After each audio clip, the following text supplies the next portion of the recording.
Let's have a look at how you might have to change code. You need to build a list loading up each line at a time. This only has 1, 2, 3, 4, 5 items in each line. If you're going to have more than a yes and a no, you might have a maybe, or you might have a path, so it's left, forward or right if you're doing a car game, or if you have much more complex. So you would need to make this CSV file more complex.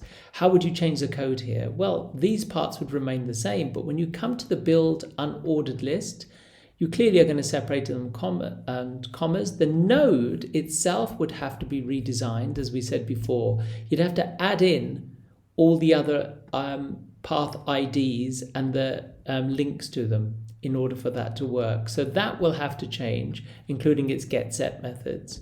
But if you come back here, the build node is probably the most important element that will change. So if you look at the current build node, when it splits that line up, it uses the node, set yes, set no, set the description. So it uses, the split relies on the correspondence to those pieces of data and those elements in the file. Now, if you're increasing the number of options for each node, you would have to add in lines here and corresponding. So you would possibly have say it's a car game that has 3 options: go forward, go left, or go right.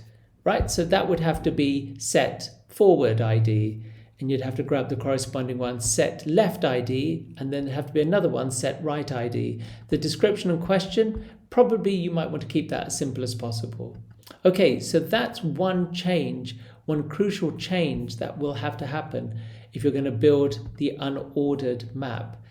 Build the unordered map here. But this append code won't need any changing because it's just adding the node, and the looping mechanism won't need changing because it's going to loop through the file for you. When you come to building the ordered map, you would also have to change this, because this only looks to find the ID of the yes and no. So the logic is here. I've got the ID, but I haven't got the link. So I use these IDs to go and fetch the corresponding node and then link them. Okay, so if you have more than a yes and a no, and you have 3, you'd have an extra line there with a corresponding change. You would fetch the ID for the corresponding, say it's a car, right? Forward, right, or left. And that would have to connect to the decision node, yes node. That would have to be linked, to the yes node direction, or the right, or the left, or the forward. So these 2 would have to be expanded. So that's an area you would have to change if you have more than 2 options. If you only have 1 in cases, then obviously you can make yes and no point to the same thing, and that's relatively straightforward.